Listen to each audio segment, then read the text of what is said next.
What's up, tribe? How you guys doing? Go ahead and hit that subscribe button. I hope you like this video. First of all, before we get started, I want you to take a good look at my shirt. It says "Stand with Bennett."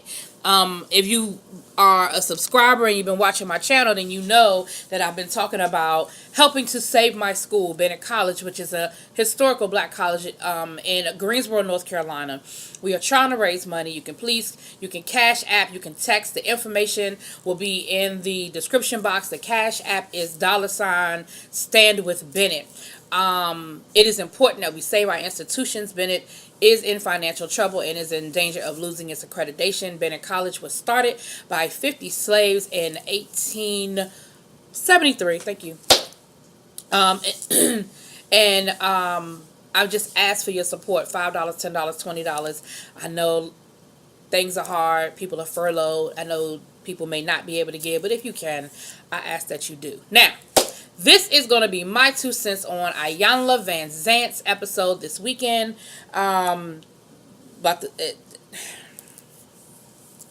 here's the thing. I'm not going to do a full-on review. Maybe I will, maybe I won't. I'm just sort of kind of going off the cuff. So the episode dealt with a broken, dysfunctional family, right? It just happened to be black, because it is what it is.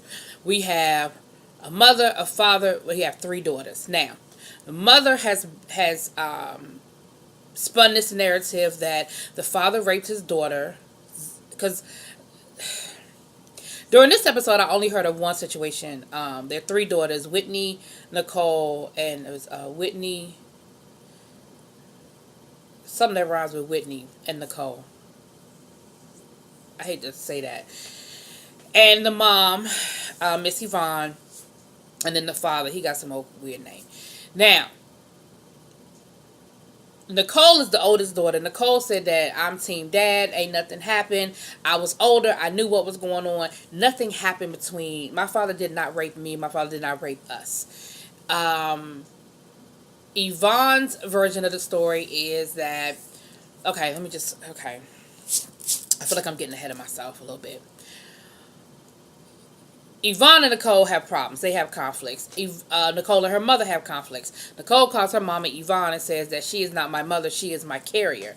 Meaning she carried me for 9 months. But she's not a mother because she don't know how to be a mother. Now, to hear Nicole tell the story, Nicole says that the mother told her, you tell the police that your father violated you or you will not live in my home. She said that she refused to lie to the judge, and next thing you knew, she was in foster care. That's Nicole's story. That is her story.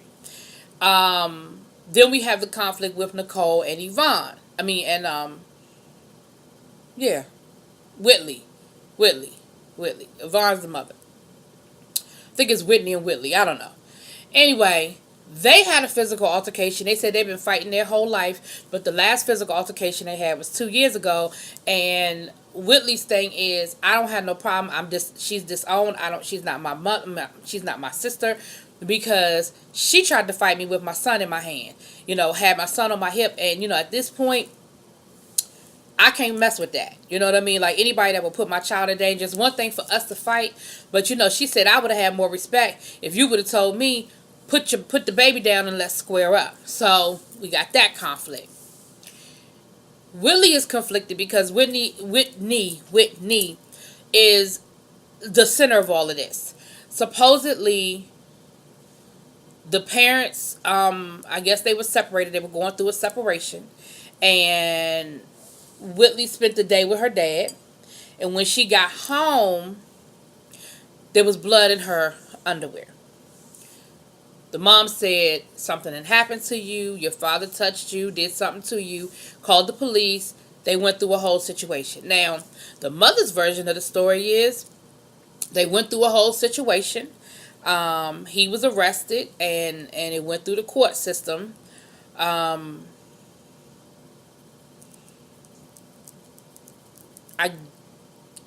Obviously, he didn't go to jail, right? The father's version of the story is, hey, I was just as concerned when she called me and told me there was blood in the underwear. I'm thinking something happened to her while we were together, but he knew it wasn't him. And he said he went to go take the daughter to the hospital, and the police pulled him over because the mama done called the police and said he had kidnapped the child. So it's, and the mother also said that the relationship was abusive. That he beat her, he choked her, he dragged her across the street, he did all kinds of stuff to her, and she got away from him. But of course, he's still the father, so she was still allowing the children to spend time with their dad. It's a lot, y'all. It is so much. Now, Whitley's her conflict is, I have to accept one or two things. Either my father violated me, or my mother's a liar. And she said, I'd rather it be that my mother is a liar than my father violating me. But she said, because that I just can't get over. That I can't come back from. I can't do anything with that. It was an interesting situation. A very good episode, a very interesting episode. And at the end of the day, they did a lot of detective tests to really get to the bottom of who's telling the truth, who's lying, and what's really going on. Iyanla had to sit down with Nicole, the oldest daughter, and that's when she told about going into foster care and, how she doesn't really look at her mother as a mother. Nicole has 5 children of her own, and Iyanla asked her, well, how do you know about being a mother if you were never mothered? And she said, I just learned to do the opposite of what my mother did. And I thought that was really deep. You know what I mean? I'm paraphrasing. That's not the quote, but basically that's what she said. She said, I learned to do the opposite, And I just thought that was really deep to say, I learned how to parent by saying whatever my mother did, I'm going to do the opposite of that. But then, and I was really feeling Nicole. She's crying and I'm feeling for her. I'm like, dang, your mama done put you in foster care. Lord have mercy, that's terrible. But then, Iyanla tried to have Nicole have a conversation with Whitley. And when I tell you that girl went from 0 to 100, honey, and was threatening to whip the girl ass and all kinds of shit.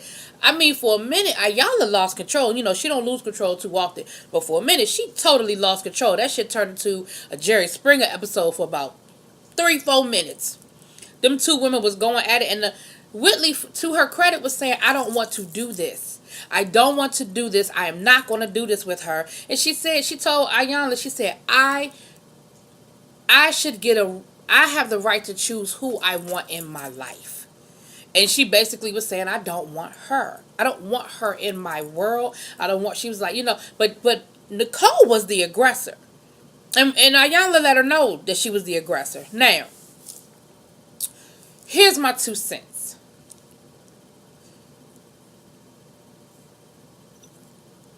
I am leaning toward the daddy on this one for a couple of reasons. Reason number 1, the mama ain't telling the whole truth, because Iyanla caught the mama in some lies. Because, see, Iyanla and her producers went and pulled the court cases and pulled the police reports. And come to find out, there are a couple of inconsistencies in the story that the mama told. The mama told the story about the blood and the underwear and all of this. But then when Iyanla went and pulled the paperwork, come to find out that when they did the test on the underwear, come to find out it was popsicle stains. It wasn't blood. I guess the girl had a popsicle with her daddy and it went through her clothes. Or, kids let me tell you something, kids get stains in the craziest places. So, but the mama said she knows that it was underwear. It was blood. And when they were at the hospital, they took the underwear, and by the time they got to court, it was a different pair of underwear, and it was popsicle stains instead of blood. Now, I don't know what the people at the hospital would have to gain, or the police would have to gain, by switching out the underwear so that the father doesn't get blamed or whatever. I don't know what they would have to gain by that. But that's not even my problem. My problem is that you left that part out of the story when you were talking to Iyanla. The way you left the story made it seem like daddy would, because she left off with him getting arrested.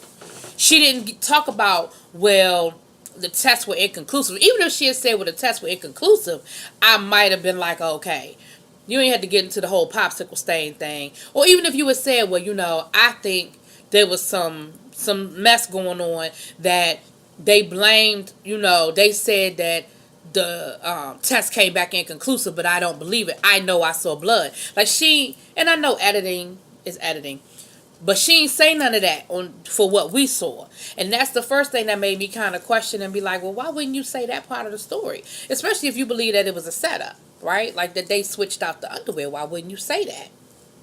It was like I felt like she made that part up once she got caught. The second thing that made me sort of be like, is if you truly believe that this man molested your children or child, you let the oldest daughter go and live with him. Then you let the daughter that you claim he violated, that had the blood in the underwear, you let her go live with him. And your response to Iyanla about that was, well, they were teenagers and they felt like I was keeping them from their father, so I let them go live with their father, and I figured that they could protect themselves. They were old enough to protect themselves if something happened. That don't even make no damn sense. So either I have to believe that I have to believe that your brain don't work the same as my brain work, because there's no way in hell they'd have to take me to court. They'd have to take me to court. If I truly believe that my ex-husband violated my child to the point where there was blood in her underwear, they'd have to take my ass to court, because I wouldn't let him nowhere near my children. I don't give a damn who. I don't care what the DNA said. I don't care about none of that. They'd have to take me to court. I'd have to be in contempt of court. Only way they get to my children is if they arrested me. Do you understand what I'm telling you? And I'm talking about all three of my children. Now, her and the oldest daughter, Nicole, the one that won't even call her mom, she basically was a oops baby. And the mama done told her, look, I was going to abort your ass. See, I think that's got to be probably the nastiest thing a parent can say to a child. I'm so serious. It's one thing for a child to find out that they weren't planned. There's a difference between you weren't planned and I was going to abort your ass. I just think that there's some things you can just keep to yourself. There's some things you just don't need to share with your children. And I honestly believe that is one of them. You do not need to tell your child that you were going to abort them. I just don't feel like that's something that needs to be said. You know, it's bad enough when sometimes kids do the math and realize, oh, wait a minute, I was at the wedding. Whether I was in the belly or cooking or whatever the situation is, that already makes kids think, well, damn, if they got married and mama was already pregnant, did they get married because she was pregnant? Was I a oops? So, I really feel like, now, you know they left us with the cliffhanger. Y'all know that. You know we got to the end of the episode and she was like, I have the results of the lie detector test right here. And she started reading the question, and before they got to the answer, the episode was over. So that's the cliffhanger. I mean, that's the best way to do it. I mean, it's no way, it wouldn't have made sense for them not to give us a little cliffhanger, right? They could have gave us the answer to one of them questions, though. But anyway, so we'll get the results next week. My vote is that it's Mama lying. Now, if I'm wrong, I'm wrong. But I really feel like it was a nasty divorce, and I feel like just like a lot of women do, they're in their own vindictiveness, they throw it on the husband. And that is definitely, that's definitely a harsh thing to do to somebody. I mean, this man could have gone to jail. But it seems like there wasn't enough proof to arrest him, because not only does it seem like he never went to jail, he was arrested, but it seemed like they never even charged him. And the children actually lived with him. So again, I say, if anybody believed that story, why would they allow these young ladies to live with him? Anyway, y'all, that's my 2 cents. That's my down and dirty. It was a good episode. I didn't review last week's episode with the reality stars, because for me it just wasn't a whole lot there. We know people go on reality TV because they want that 15 minutes of fame. They looking for something. The only explosive thing in that episode that I really would have talked about is your girl. You know who I'm talking about. What's that child name? Benzino's baby mama. And, she, Althea, I believe she was there for all the wrong reasons. Once again, trying to be on reality TV. And when her ass got called out, she left the show.